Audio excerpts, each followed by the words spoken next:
cryptocurrency exchange, in our view, it's not security. They give you a password to log on to their platform, but the private keys they always keep for themselves. So you actually never own any crypto, you just own a password to a platform. And if they don't steal your crypto, the hackers beat them to it. Hey guys, welcome back to Altcoin Buzz Spotlight with me, Leah Heilpern, the show where we speak to entrepreneurs, innovators, and thought leaders in the cryptocurrency and blockchain space. Joining us today is Ruben Merre, the CEO and the co-founder of the cold hardware wallet nGrave Zero. The wallet launched on May the 26th of 2020, with security and the safety of your keys at its core. Let us know in the comment section below who you want us to interview next, which topics you want us to cover, and if you enjoyed the segment, then hit the like button. Ruben, so good to have you on the show today. How are you doing? Hey, Leia, I'm doing very well. How about yourself? Yeah, also doing really well. Now, this is quite an interesting one because you've launched only a couple of weeks ago. So I want to understand first, I want to talk about hardware wallets and why are they so important before we delve further into nGrave. Sure. So the way you have to think of it is more like, why are private keys important? Because that's actually what smart wallets do. They protect private keys. And private keys are very important in the sense that if you think about blockchain, the biggest strength of blockchain is the cryptography. So you cannot just alter anything in a blockchain that's already, let's say, established or out there. But if you think about it, the cryptography is also the weak spot of blockchain. So it's basically the Achilles heel. And if you talk about cryptography in specific, the real root cause of all these hacks and of all these scams that are occurring day in, day out, it all comes down to this simple concept of the private key. So everybody who has an address, let's say that you have a Bitcoin address, you can only get access to that Bitcoin address if you have the private key of that address. So it's sort of your secret password for your crypto account. And the existing solutions, obviously the most used ones are cryptocurrency exchanges. The issue with them is that they give you a password to log on to their platform. They give you all of these bunch of addresses, but the private keys they always keep for themselves. So they never share them with you. And if you think about that, that basically means that it's for them really easy to just do an exit scam, which is what they basically do often. And it's simply because they're able to do so. They have the private keys. You actually never own any crypto. You just own a password to a platform. And if they don't steal your crypto, the hackers beat them to it because, again, as long as your private keys are somewhere online, the hackers only need to find them. If they find them, it's basically game over for your private keys security. So the security is compromised. So private keys, maybe what interesting to know about that as well is that they're the strength of blockchain. Why? Because if you do not know my private key, you can never brute force it. And the reason is because there are around 10 to the 80 different possible values that a private key can have. So if you want to brute force that, you basically have to tell a computer to guess an atom you have in your head, and it's somewhere in the universe. So the 10 to the 80 is more or less the same as the number of atoms in the universe. And so the security comes down to these private keys cannot be brute forced. But on the other hand, you don't have to brute force them. You just have to find them. If they have an online touch point, you can find them somewhere. And exchanges are a good example. Hot wallets are also a good example because there obviously you create your private key online. So you already are doing the first step wrong. And that's where hardware wallets come in. So hardware wallets are basically offline or semi-offline devices that normally don't need any kind of connection. And they are able to create your strong private key offline, and they can sign transactions also offline. So your private keys are never exposed, at least in theory. If you think about the existing hardware wallets, the issue is that they still need some sort of a connection like USB or Bluetooth or something in that range. And that means that there is still sort of an exposure of your device, of your private keys to the thing you don't want to be exposed to, being the internet. Because as soon as you have this connection there, hackers can again open up their toolbox. They can try as much as they want to find or attack your solution. And that is basically why hardware wallets are important, but also why hardware wallets are still not at the level they should be yet.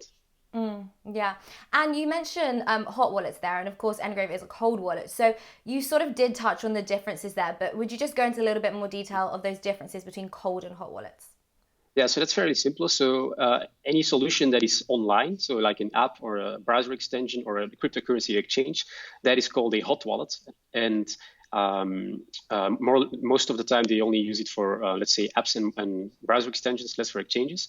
And cold wallets are basically these offline hardware devices. So cold wallet is really like something hardware. You can hold it in your hand, and that thing contains your has your keys on it.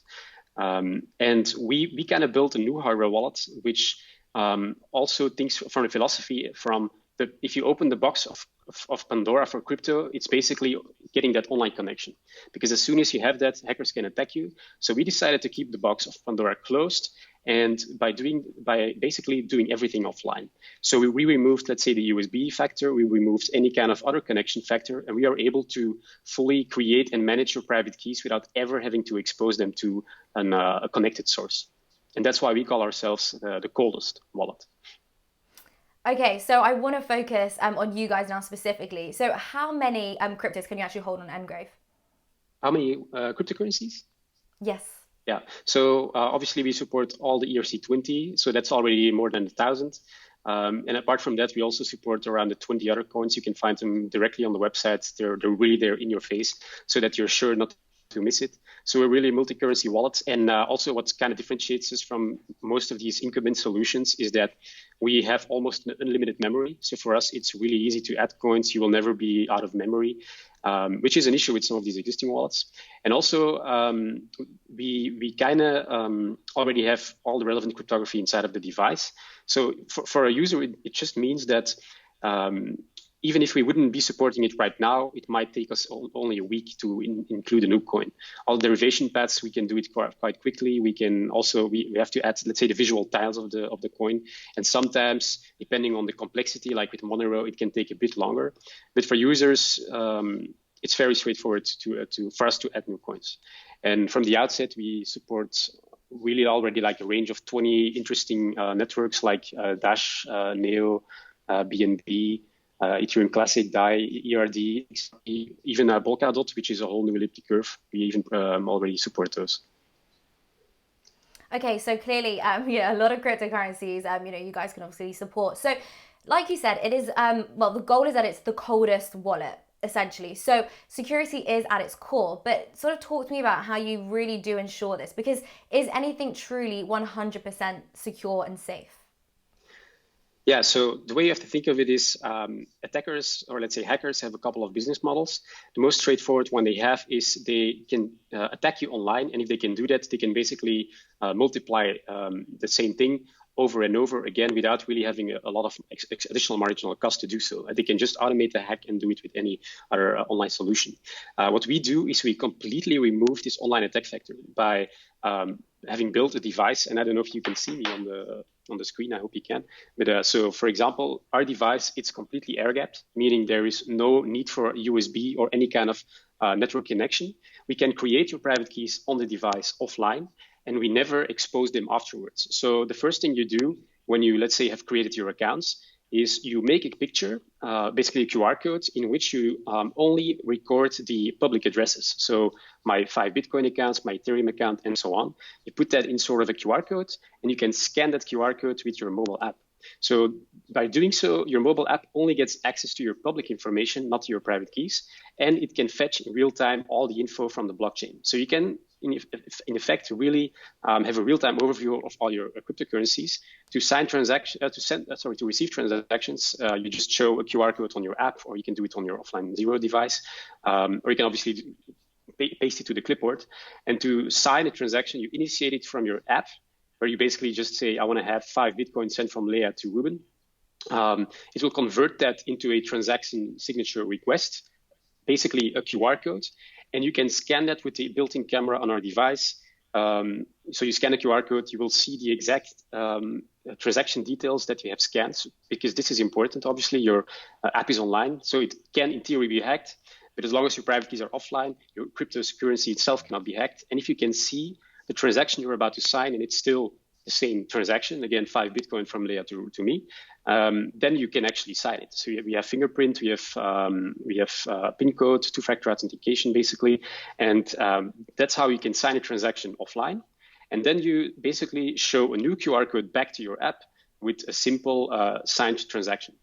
And if something would happen, let's say between the moment that transaction is signed and when it reaches the blockchain, nothing will happen to your cryptocurrencies. The worst case you would have is the transaction doesn't go through if you would be hacked on your phone. But your private keys will always be safe. So that's really like the whole 100% offline wall that we build between ourselves and the online blockchain. And the security of your private keys goes even further than this, because you guys have created something called a Graphene. And personally, I've never seen anything quite like this before. So tell me about this. Yeah, so I think what really also differentiates us from all these other solutions is that they have a very focal view on security. For example, a secure cryptocurrency exchange, in our view, it's not security. A secure hardware wallet, even the one we built, it's not security. Security has to be an end-to-end story. So basically, you have to cover all the what-ifs. So today, if you lose your hardware wallet, the what if of that is that you get a paper wallet, right? You get a piece of paper right on your private key. If you lose your device, you basically buy a new one and you enter that key in the device. That's all good, but you shouldn't be doing a backup on a piece of paper. It's simply not durable. You spill two drops of water or coffee on your precious backup, and it's gone forever. Yeah. And so therefore, some companies were smart in saying, okay, we need something that is not electronic because that can degrade. Something that's not paper, it has to be durable. So they made metal solutions. So you have around 3 existing metal solutions today in the market. The issue then with those solutions is the next what if. What if somebody finds my backup? And with all of these backups, they have the same problem. They're a single point of failure. So if you find them, you know what the key is. Let's say in the extreme, you could still say with the 24-word mnemonic phrase, I cut it in 2 pieces or in 4 or in 10, but you can never cut it up in so many pieces that it becomes a solution where if somebody finds a part of it, that they find nothing. They have no information on your key. They always will find 1 word or 2 words, and they can basically, it makes the brute forcing for them easier. So we said we have to build a solution that completely obliterates the whole key.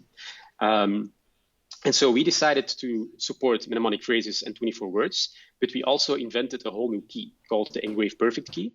And it is the hexadecimal version of the 24 words. So what this allows is it allows you to, what we have built is basically 2 separate stainless steel sheets. So these 2 here, they're still well connected. And so the principle is that you have 1 stainless steel sheet that is completely let's say clean, and then you have another one that has holes in it, and it also has a sort of a coating on it. And what you can do is you can put them on top of each other. You can record, let's say, or emboss the key in the plate through the overlay of the upper plate into the lower plate. So what you will eventually get is holes in the lower plate, holes in the upper plate, but only if you put them on top of each other, you will see the key. So it's sort of a cryptographic puzzle. And each upper plate that we ever send to a user is unique. So what this allows is for completely splitting your key in 2 agnostic parts. Both parts are extremely resilient to extreme situations like fire or floods and so on. But also, if somebody finds one of them, they literally have 0 bits information on your key. So they still have to brute force the whole thing. And indeed, this is an innovation Graphene brings. It also brings something else, which is the answer to the question, what if I lose my backup? And in our case, if you lose the upper plate, which is the most expensive part of the Graphene, we are able to recover it for you. So you have a recovery ID. You can tell us, I lost my upper plate. We can send it to you. We cannot send your lower plate because then we would be able to reconstruct your key. Yeah. So we have a recovery process that makes it so that even a third party, not even us, will ever know what your key is, but we can still recover part of it. And you will see that in the checkout, the lower part, the bottom part, it's fairly, it's relatively a lot less expensive. And it makes a lot of sense to purchase an additional lower plate. So if you think you're chaotic, you just buy 2 lower plates, you put them, again, somewhere on a different place. And if you lose that one of those, you still have the other one as a backup. Okay, so clearly a lot of security there and some backups that you guys actually have. So we focused on what happens, if you misplace your hardware wallet or if you misplace your keys. But what happens if somebody actually is able to get hold of your hardware wallet and it's switched on or whatever it is? What happens then? Yeah, so what we really did there is we we eliminated completely the online attack vector, and then we indeed had to talk about what is the physical attack vector. And so we built this device from the ground up, completely from scratch, together with the world-leading research and development institution for nanotechnology. So basically the guys who really know how to look at the details. The company, the institution is called IMEC, and we also partnered up with one of the world-leading teams in cryptography. And together with them, they're also very good in hardware security. Together with them, we built this whole thing from scratch to make sure that there were actually a lot of cumulative layers of anti-tampering. So our device has 4 different layers. The first one is basically tamper resistance. So it's difficult to tamper with it. It's difficult to open it up. Second is tamper evidence. So that means that if somebody tampered with it, you can actually just see it. For example, the screen is broken, or the device tells you, hey, I've been compromised. The third level is where the device notices it's under attack, and it will basically wipe the keys when that's the case. And the fourth one is tamper resolution. That's a very special one that we also introduced for the first time. But if somebody gets hold on your wallet, they call that like an evil mate attack. Your mate is there in your room with your wallet while you're not there, and they try to indeed get all your crypto out of it. Basically, it's protected with fingerprints, so biometrics, also with the PIN code. Typically, you can only use them together or the PIN code, but not only the fingerprint. And in the case of, let's say, a couple of wrongful attempts of authentication, the device will also wipe itself. So basically, it's also there virtually unhackable. And one more thing we did to completely assure the security is we certified the whole secure firmware that overarches the whole operating system of the device for what is called EAL7. And that is the highest security certification in the world. And there is no other company in the whole blockchain space that has an EAL7 certification. So we are the only ones, just to show you how serious we are about your security. And there are multiple similar products on the market right now, similar hardware wallets. I think Ledger is actually quite a popular one. So tell me, how are you guys different from them? Yeah. Well, like I said before, in terms of security, we are completely air-gapped while they are not. They still need USB or Bluetooth with the latest version they've built. That means that there are still residual attack vectors. They might be small, but they're still there. If you've heard of the Stuxnet virus, you also know how dangerous a USB can actually be. So that's, let's say, the online security. Then if we talk about anti-tampering, they have a secure element. They have a couple of things against tampering, but not that many. We also have a secure element, but we have a whole anti-tampering framework built around it. And the third one is obviously that we have this EAL7 certification for the whole firmware, while a Ledger Nano X, for example, has purely a secure element, so one component that is EAL5+. Everything else has no certification for that. And then if we talk about one of the most important things we maybe haven't yet talked about is the whole usability and the user experience. Ledger's products have a very, very small touchscreen. If you want to see your full mnemonic phrase, it's basically impossible to do that on one single screen. Our screen is 4-inch, so it's completely possible to see everything you want. It's a breeze to work with. Also with Ledger, you have to install apps every time again for every coin. With us, you just say, go to dashboard, I want to add coins, and you can basically tap on the ones you want, and they will be directly available in your wallet. So in our solution, R0, you just have an on-off button on the side here. You turn it on, so you feel something that you cannot feel with all of these existing solutions, which is true offline peace of mind. You simply know that, okay, nobody can be looking at my wallet while I'm connected, with my Ledger. With our solution, you're not. And the user experience is extremely more intuitive. I've had this tested by let's say the older generations in my family, and they said this device is so simple. Why is it so special? And that's the whole thing. Yeah. That's the whole idea, that becomes foolproof. You cannot make mistakes, and it's easy, and you actually look forward to using it again. Yeah, I think user experience is something which this space just does need to develop. So I think, it's good to hear that there are products out there which are working on this and are actually trying to make it, family friendly for the older generations, because that is just something which, I think is going to be such a hurdle, when it comes to mass adoption and so on. So you guys have, of course, recently launched back in May. So how many users do you actually have at the moment, and how many do you expect to have in a year from now?